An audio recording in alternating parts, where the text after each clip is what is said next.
हम सबको पता है कि आग से नहीं खेलना चाहिए क्योंकि आग बहुत पावरफुल है। ठीक ऐसे ही डोपामिन नाम के मॉलिक्यूल में बहुत पावर है। इतनी पावर है कि इसके रिलीज होते ही दिमाग का सोचने वाला हिस्सा बंद हो जाता है। यानी अगर आप गलत सोर्स से डोपामिन लेते जा रहे हो तो फोकस खराब होना तय है। और सच ये है कि आज सस्ता मजा, सस्ता डोपामिन हर जगह मौजूद है। इसलिए अब ये कुछ आदतें बदलने की बात नहीं है। ये आपका दिमाग, फोकस और मेमोरी, आपका फ्यूचर बचाने का वॉर है। इस वीडियो में हम डोपामिन डिटॉक्स की 3 स्टेजेस और ऐसा फ्रेमवर्क देखेंगे जो आपको डीप वर्क से प्यार करने के लिए मजबूर कर देगा। खुद से जीतने वालों को मेरा सलाम और प्रणाम। सबसे पहला फेज है स्टेबलाइजेशन, यानी स्टॉप द ब्लीडिंग। दोस्तों, शुरुआत में ये वॉर आसान नहीं है क्योंकि डोपामिन रिसेप्टर्स कम हो चुके हैं। बायोलॉजिकली आपका दिमाग इंटेंस मेहनत के लिए तैयार नहीं है। सबसे पहले हमें ये नुकसान बंद करना है और धीरे धीरे दिमाग को फोकस करना सिखाना है। इसके लिए पहला नियम है, सुबह फोकस को पूरी तरह निचोड़ लो। हर सुबह डोपामिन का पूरा इस्तेमाल करो। दोस्तों, रात में अच्छे से सोने के बाद सुबह आपकी डोपामिन बेसलाइन सबसे अच्छे लेवल पर होती है। यानी इस समय आप कठिन काम में मोटिवेशन महसूस कर सकते हो और ध्यान लगा सकते हो। इसलिए हर सुबह सबसे पहले कठिन काम पर हमला करो और पूरी एनर्जी उस काम में निचोड़ दो। नहीं करोगे तो कुछ देर बाद यही एनर्जी डिस्ट्रैक्शन और चिंता के रूप में बर्बाद हो जाएगी। नुकसान रोकने का दूसरा नियम है volume over quality. Concentration level से ज्यादा बार बार बैठने पर फोकस करो। अभी हम खुद को एक बच्चे की तरह दोबारा फोकस करना सिखा रहे हैं। इसलिए सिर्फ ये देखो कि आज मैं कितनी बार टेबल पर वापस बैठा और कम से कम 20 मिनट मन लगाकर काम किया। जितनी बार आप आसान मजे को छोड़कर कठिन काम चुनते हो तो आपके अंदर 2 अदृश्य बदलाव होते हैं। पढ़ने के दौरान जब कुछ अच्छा करते हो या सीखते हो तो डोपामिन रिलीज होता है। इस समय आपका ब्रेन कठिन काम के लिए रिवायर होता है। दूसरा दृश्य बदलाव, हर बार बैठने के साथ आपकी नई आइडेंटिटी बनती है कि मैं वो इंसान हूं जो मजे से ज्यादा मेहनत चुनता है। कोशिश करो कि हर दिन कम से कम 10 बार 20 मिनट के लिए फोकस करने बैठो। नुकसान रोकने का तीसरा नियम है गो वर्सेस नो गो लिस्ट बनाओ। क्लियर रूल्स आपको बेहतर डिसीजंस लेने पर मजबूर करते हैं। आपने डिसाइड तो किया कि बिल्कुल डिस्ट्रैक्ट नहीं होऊंगा, लेकिन थोड़ी देर बाद फोन पर मैसेज चेक करने लगे क्योंकि आपने क्लियर रूल्स नहीं बनाए हैं। और जहां क्लैरिटी नहीं होती कि हम क्या कर सकते हैं और क्या नहीं, वहीं पुरानी आदतें किसी न किसी तरह घुस आती हैं। इसलिए अब काम शुरू करने से पहले गो और नो गो लिस्ट बनाओ कि काम करते दौरान ये चीजें मैं बिल्कुल नहीं करूंगा। काम करते समय केवल सिंगल टास्किंग, अलग से टाइमर या क्लॉक यूज करूंगा। फोन टेबल पर बिल्कुल नहीं। बीच में शॉपिंग, न्यूज या रील्स देखने की जगह 5 मिनट डीप ब्रीदिंग। मीठे स्नैक्स और बिस्किट खाने की जगह पानी पीऊंगा। काम के बीच में रैंडम गूगल सर्च करने की जगह नोटपैड पर नोट कर लूंगा। नए म्यूजिक सर्च नहीं करूंगा, पहले से इंस्ट्रूमेंटल म्यूजिक प्लेलिस्ट तैयार होगी। बिस्तर पर लेट कर नहीं बल्कि बैठकर अलर्ट होकर पढ़ूंगा। एक बार कुछ चेक कर लूं, इसकी जगह मुंह पर ठंडा पानी मारूंगा। डे ड्रीमिंग या फेक सिनेरियोस दिमाग में बनेंगे तो उठकर उल्टा चलना शुरू कर दूंगा। जहां क्लैरिटी होती है वहां फोकस होता है, क्योंकि क्लैरिटी फोकस को लीक नहीं होने देती। दोस्तों, जब आप शुरू करोगे तो पहले 14 दिन सबसे ज्यादा पेनफुल होंगे, लेकिन हम अपने दिमाग को डैमेज होने से बचा लेंगे। अब फेज 2, सस्टेन द फोकस। यहां अपनी कैपेसिटी बढ़ाने के लिए हम 4 प्रोटोकॉल्स देखेंगे जिससे आप कंसिस्टेंटली 4 से 8 घंटा डीप वर्क कर सको। पहला टूल है मिनी त्राटक, फोकस ड्रिल्स। आंखें टिक गई तो मन भी टिक जाएगा। आजकल न्यूरोसाइंटिस्ट्स वही टेक्निक नए नाम से बता रहे हैं जो हमारे योगी हजारों साल से जानते थे। एक ऐसा ही तरीका है त्राटक, जिसे आज छोटे रूप में साइंस फोकस ड्रिल्स बुला रही है। करना क्या है, काम शुरू करने से पहले दीवार या किताब पर किसी डॉट या अक्षर को पकड़ लो, फिर 60 सेकंड तक बिना पलक झपकाए इस डॉट को देखते रहो, क्योंकि साइंस कहती है mental focus follows visual focus. आंखें टिकने से ब्रेन भी फोकस के लिए ट्रेन हो जाता है। जिससे पढ़ने की शुरुआत में ही भागता हुआ मन काफी शांत हो जाएगा और फ्लो स्टेट में आसानी से जा पाएगा।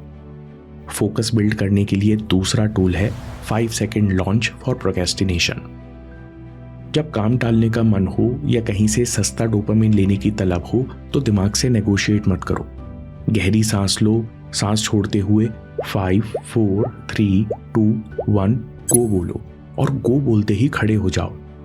अब आपका दिमाग थिंकिंग मोड से एक्शन मोड में शिफ्ट हो चुका है। इस समय सही काम कर जाओ। फोकस बचाने के लिए तीसरा टूल है वॉक बैकवर्ड्स, क्योंकि ओवर थिंकिंग का तोड़ है अलर्टनेस बढ़ाना। ऐसा भी कई बार होगा कि आप पढ़ते पढ़ते थक जाओगे और अपने आप ओवर थिंकिंग शुरू हो जाएगी। जैसे ही ध्यान आए वैसे ही कुर्सी से खड़े हो जाओ और 2 मिनट के लिए उल्टा चलो। न्यूरोसाइंटिस्ट कहते हैं कि जैसे ही आप उल्टा चलते हो तो आपके दिमाग को खतरा महसूस होता है और वो तुरंत सर्वाइवल सर्किट्स चालू कर देता है। इससे अलर्टनेस लेवल बढ़ता है और इस समय आप ओवर थिंकिंग की जगह दोबारा फोकस रीसेट कर सकते हो।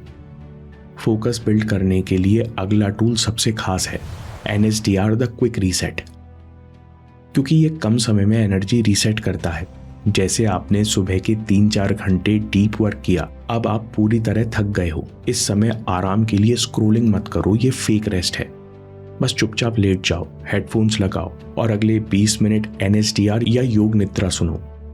एंड्रू हुबरमैन कहते हैं कि अगर ठीक से किया जाए तो 20 मिनट का NSDR आपके दिमाग को 3 से 4 घंटे की नींद के बराबर रेस्ट देता है और नेचुरल डोपामीन 65% तक बढ़ा देता है। डोपामीन बेसलाइन बूस्ट होने से आप अगले डीप वर्क के लिए फिर से तरोताजा हो जाते हो। अब आता है phase 3 attitude shift, the permanent solution. Dopamine detox के पहले फेज में आपने चोट रोकी, दूसरे फेज में खुद को मजबूत किया। अब तीसरे फेज में एटीट्यूड शिफ्ट करना है, क्योंकि एक बार एटीट्यूड बदल गया तो आपको ऑटोमेटिकली डीप वर्क से प्यार हो जाएगा। सबसे पहला एटीट्यूड शिफ्ट है do not chase expectation, because your expectation is equal to dopamine spike. जब तक आप छोटी छोटी चीजों में मजे की उम्मीद रखोगे तब तक आपको मास्टरी में मजा नहीं आएगा। रिसर्च कहती है कि आपको सबसे ज्यादा डोपामिन स्पाइक तब होता है जब आपको रिवॉर्ड मिलने की 50-50% उम्मीद होती है। हमको वही मैच देखने में मजा आता है जहां हमारी टीम के जीतने के चांसेस 50-50 हों। चेस करते हुए जब आपकी टीम अच्छे शॉट्स लगाती है तो डोपामिन स्पाइक होता रहता है और आप अंत तक मैच नहीं छोड़ पाते। लेकिन अगर मैच एक तरफा हो तो एक्साइटमेंट की कोई उम्मीद नहीं रहती, इसलिए ना डोपामिन स्पाइक होता और आप मैच छोड़कर चल देते हो। इसका मतलब no expectation, no dopamine spike is equal to brain rewiring. अब अपना एटीट्यूड बदलो। अभी तक हम लोग क्या करते हैं, हम दिन में छोटी छोटी चीजों में मजे की उम्मीद रखते हैं। सुबह बढ़िया नाश्ता कर लेंगे या कुछ तरोताजा खबर देखेंगे तो मजा आएगा। इस उम्मीद के कारण न ब्रेन हील होता है न डीप वर्क में मजा आता है। और ये बात मियामोटो मुसाशी जैसे लोग कई साल पहले समझते थे। वे कहते हैं do not seek pleasure for its own sec. Attitude shift, अब से केवल मजे के लिए कुछ भी मत करो। जब तुम किसी चीज में मजे की उम्मीद नहीं रखते तो मास्टरी में अपने आप मजा आने लगता है। यही डोपामिन एडिक्शन का असली तोड़ है कि डीप वर्क से प्यार हो जाए। डीप वर्क और मेहनत से प्यार करने का दूसरा तरीका याद रखो, do not celebrate the end. कई बार हम लोग खुद से कहते हैं कि बस ये चैप्टर खत्म हो जाए फिर आराम से इंस्टाग्राम चलाऊंगा, या अभी पढ़ाई कर लेता हूं, शाम को वेब सीरीज देखूंगा। वार्निंग, खुद से ये नेगोशिएशन अभी के अभी बंद कर दो, क्योंकि जब आप ऐसा करते हो तो दिमाग गलत चीज सीखता है कि काम यानी दर्द और अंत यानी मजा। फिर दिमाग प्रोसेस को ही बोझ समझता है और काम के बीच में डोपामिन रिलीज नहीं करता। वहीं टॉप 1% लोग प्रोसेस से ही डोपामिन लेना सीख जाते हैं, क्योंकि वो एफर्ट को ही सेलिब्रेट करते हैं। यही हमें करना है। अभी जो कर रहे हो उसी एफर्ट को सोर्स बना लो। इसके 2 तरीके हैं। पहला, गेमिफाई द प्रोसेस में खुद को चैलेंज करो। हर बार थोड़ा बेहतर, थोड़ा मजेदार बनाने की कोशिश करो। खुद से कहो ये 20 पेज में खड़े होकर पढ़ूंगा और 5 मिनट जल्दी पूरे करूंगा, देखते हैं कितना याद रहता है। दूसरा तरीका, ट्रांसफॉर्म सेल्फ टॉक। जूडो के फाउंडर जिगोरो कानो कहते हैं, मेरा रूल है पेन इज प्रोग्रेस। मैं दूसरों को पटक कर मास्टर नहीं बना, बल्कि 1000 बार गिरकर सीखा कि खुद को कैसे बचाना है। दोस्तों, यही आपको करना है। कंफ्यूज या स्टक फील करो तो खुद से कहो मैं नया सोचना सीख रहा हूं। बोर हो तो खुद से कहो कि विल पावर मजबूत हो रही है। जब बार बार रिपीट करोगे तो सच में पेन की जगह प्रोग्रेस महसूस होगी और डीप वर्क में मजा आने लगेगा। न्यूरोसाइंस कंफर्म करती है कि डोपामिन बेसलाइन को पूरी तरह रीसेट होने में 30 दिन लगते हैं, इसलिए कम से कम 30 दिन ये फ्रेमवर्क फॉलो करो। समरी में सबसे पहली बात, सस्ता मजा महंगी सजा देता है, आपसे डीप वर्क करने की पावर छीन लेता है। हर जगह सस्ता डोपामिन है और ये वॉर ऑफ अटेंशन है जो आपको जीतना है। इसका पहला फेज है स्टेबलाइजेशन, यानी स्टॉप द ब्लीडिंग। सुबह फोकस को पूरी तरह जोड़ लो और डोपामिन को काम में लगाओ। दूसरी बात, बार बार शुरू करने पर फोकस करो, कंसंट्रेशन लेवल अपने आप बढ़ने लगेगा। तीसरी बात, go versus no go list बनाओ और फोकस को लीक मत होने दो। दूसरा phase, sustain the focus. Mini त्राटक, 5 4 3 2 1 गो, NSTR और रिवर्स वॉकिंग से दिमाग की फोकस कैपेसिटी बिल्ड करो। तीसरा फेज, एटीट्यूड शिफ्ट।